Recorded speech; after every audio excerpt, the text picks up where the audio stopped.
Туғандар, мен сіздерге ушул үйдүн чыгымын эсептеп бермекчи болгон элем. Мурдагы видеолорубузда сіздерге уада берген элем. Азыр ушул үйдүн чыгымы боюнча мен сіздерге айтып берем. Бул үйдүн основной панели мынандай. Основной панели облицовочный кирпичте капталган, фундаменти болсо 3D форматында болгон. Терезенин четтерине дагы ушул кыргыз фасадтын эле наличниктеринен каптап койгон. Бул үй 4 сотикте жайгашкан экен, бирок 4 сотикке аябай чоң үйдү батырып, проектisi аябай сонун экен, мага жагып атат. 4 сотикке үйдү дагы жайгашкан, огороду дагы болгон, полный. Честный граникте биздин кардарларыбыз көп сурашат да, честный граникке келгенде кандай капталат деп. Честный граникке келгенде кадимкидей эле панелди каптайсыз дагы, мына бурчуга келгенде кырпып саласыз. Өзүңүздөр көрүп тургандай. Дагы бир нерсеге маани берип кетсеңиздер, мына тепкичке дагы айырмасында ушундай кылып эле каптап, мына чекесине келгенде кырпып коесуңар. Үстүнөн мрамор, таш булы же кафель бастырып койсоңуздар боло берет.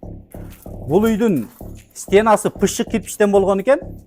Онун сыртынан кум шубак кылып шубашкан. Анан шубактын сыртынан эле биздин панелдерди рейкасы жок эле прямой каптап койгон. Мен көпчүлүк кардарларыбызга айтам да, дубалым кыйшык, рейка каптаса кандай болот деп ошондой суроолор көп келет да. Рейка каптасаңыздар дагы болот, бирок рейка каптагандан көрө дубалга каптаган жакшы. Мына панель мынандай стенага плотный жабышып калат да. Мына урсаңыз деле, жүгүрүп барып удар менен тепкенде эле сынбай турган болуп калат да. Ошон үчүн чыгымына кичине чыдап туруп, үйүңөрдү ылай шубак деле боло берет, кум шубак деле болот. Тегиз шубап туруп сыртынан каптап койсоңор прочный болот. Анан бунун туруктуулугу боюнча дагы айтып кетейин. Бунун туруктуулугу үйүңүздү бир каптасаңыз, үйүңүздү бузгу дери турат. Качан мага үй жакпай калды, проект жакпай калды деп үйүңүздү бузсаңыз, үйүңүз менен кошо бузулат. Үйүңүздү бузбасаңыз, вечный тура берет бул. Түшпөйт.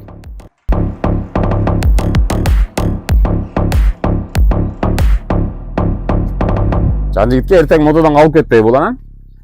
Европада бул 2 кылымдан бери мода болуп келатат. Кыргызстанда чыкканына көп болсо 5-6 жыл болду. Айрыкча жаңы үй салгандар мынандай кылып кыргыз фасадтын панелдери менен үйүн сыртын каптап алып атышат. Бул бир каптагандан кийин түшпөйт бул. Эскирип кала турган болсо 5-10 жылдан кийин башка светке боеп койсо дагы болот.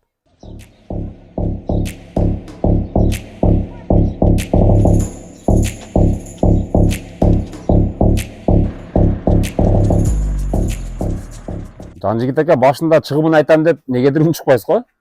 Чыгымы боюнча айтайын дедим эле сиздерге. Бул үйдүн чыгымын айтсак, мына основной панелди 600 сомдон сатканбыз бу кардарыбызга. Бу основной панелге эмнелер кирет? Основной панелге мына стенанын панели, анан фундаменттин панели. Буга кошумча мына терезенин четтери красивый болуш үчүн кошумча мыналарды сатып алган. Терезенин наличниктерин. Ошондой эле үйдүн бурчтарын дагы сатып алган. Булар основной панель капталып бүткөндөн кийин сыртынан капталган. Ошолор биригип, андан сырткары бунун краскасын дагы сатып алган, өң өчпөс краскаларын. Ошондой эле буну эмне менен каптайт? Анкерный болт деп коет, чопиги бар саморез. Ошолорду дагы сатып алган. Мынандай бириккен жерлерин жамай турган, саморездин ордун жамай турган килейлерин дагы сатып алган. Кыргыз фасадтын атайын жамай турган килейлери бар, ону дагы сатып алган. Ошону менен биригип отуруп, бардык чыгымы бул үйдүн ар бир квадрат метр 1000 сомго айланып калган. Краска жана айтып өткөн немелер менен 1000 сомдон айланып калган. Одон тышкары эми уста акысын кошсок, бул үйдүн устасы ар бир квадрат метрин 600 сомдон каптап бериптир. Булардын кээ-бирки региондордо 400 сомдон каптайт, кээ-бирки региондордо 600 сом, кээ-бирки региондо 500 сомдон. Эми ол чыгым боюнча айтсак, ар бир өзүңүздөргө байланыштуу. Мисалы, сиз жакын таанышыңызга 400 сомдон каптатып алышыңыз мүмкүн, же жакшыраак устага 600 сом, 700 сомго дейин каптатып алышыңыз мүмкүн. Бул үйдүн жалпы квадрат метри 300 квадрат экен. Ошондо бул үйдүн ар бир квадрат метри, панелдин квадрат метри, краска, мыраска баягы жана айтып өткөндөй эле үйдүн бурчтуу терезенин четтери менен биригип 1000 сомдон айланса, 300 квадратты 300 миң менен бүткөн. Одон тышкары жанагы уста акысын кошсок, уста акысы 600 сомдон каптаса, 300 квадратты усталары каптап, краскалап, полный бүтүрүп бериши менен 180 миң сомго каптап беришкен бул үйдү. Устакысын кошконубузда ошондо канча болуп калат? 480 миң, а? 480 миң менен полный бүттү бул үй.